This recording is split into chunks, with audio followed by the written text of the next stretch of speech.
স্যারকে বলা হয়েছিল যে আপনি আমরা একটা ছেলের বিষয়ে কথা বলতাম ভাইয়া আপনার সঙ্গে, বা স্যার কথা বলতাম, কয় হ্যাঁ ওর ভিডিও আমি দেখি, ওকে চিনি আমি, এতটুকু। তার মানে আপনার ভিডিওটা ওনার অবধি পৌঁছেছে? জি জি। আচ্ছা, কখনো যদি দেখা করার সুযোগ হয়, এখনো তো হয়নি, যদি হয় তাহলে কি করবেন? আসলে এটা মানে কি বলবো, আপনি যে প্রশ্নটা করলেন তাতেই যতটুকু আনন্দিত বা খুশি আমি, এটা আপনাকে বোঝাতে পারবো না।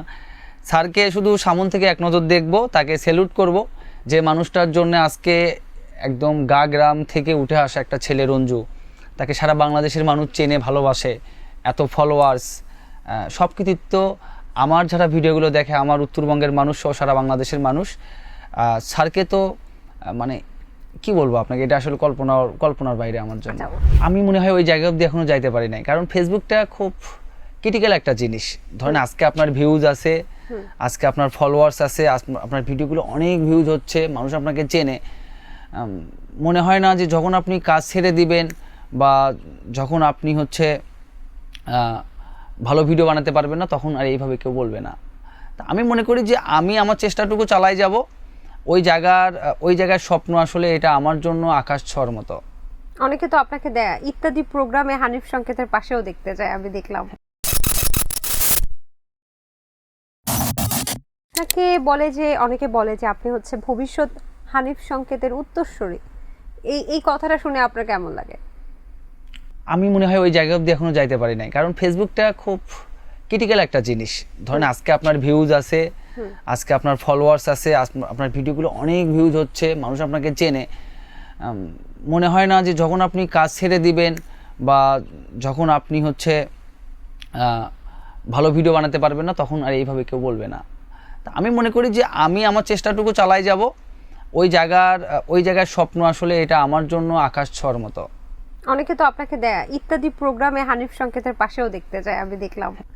এইটা যদি কখনো স্যার, আমি যতটুকু জানি, যদি কখনো আমাদের গাইবান্ধা জেলায় ইত্যাদি হয়, তখন যদি কোনো কারণবশত মঞ্চে কোনো একটা সাইডে দাঁড়া হয়ে থাকতে পারে, এটাও আমার জন্য অনেক সৌভাগ্যের। আচ্ছা, আপনি কি জানেন যে আপনার যে ভিডিওগুলো, সেগুলো আমি দেখলাম যে 11 মিলিয়ন 17 মিলিয়ন ভিডিও ভিউজ হচ্ছে, এবং বেশ ভালো একটা ভিউজ হচ্ছে আপনার।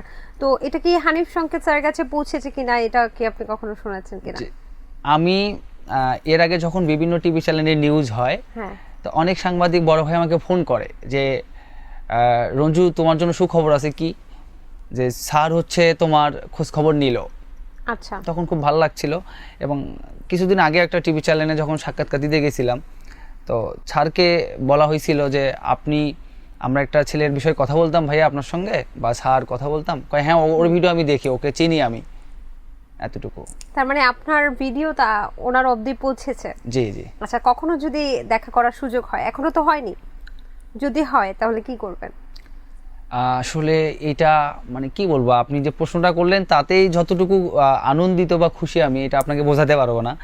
স্যারকে শুধু সামন থেকে এক নজর দেখব, তাকে স্যালুট করব, যে মানুষটার জন্য আজকে একদম গ্রাম থেকে উঠে আসা একটা ছেলে রঞ্জু, তাকে সারা বাংলাদেশের মানুষ চেনে ভালোবাসে, এত ফলোয়ার্স, সব কৃতিত্ব আমার যারা ভিডিওগুলো দেখে, আমার উত্তরবঙ্গের মানুষ সহ সারা বাংলাদেশের মানুষ।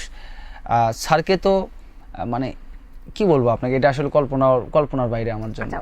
সেলুট দিতেন, আর কি গিফট নিয়ে যেতেন যদি সুযোগ থাকতো ওনার জন্য? ছাড়ের জন্য কি গিফট নিব? গিফট কাউকে দিলে এটা বলা ঠিক না। পরিবেশ বান্ধব গাছ নিয়ে যেতে পারেন। অবশ্যই বলবো। বলেন। আচ্ছা, ছাড়ের জন্য আমি যদি তার সঙ্গে কখনো দেখা করার সুযোগ হয়, তার জন্য পরিবেশ বান্ধব যে গাছ, সেই গাছ নিয়ে যাব।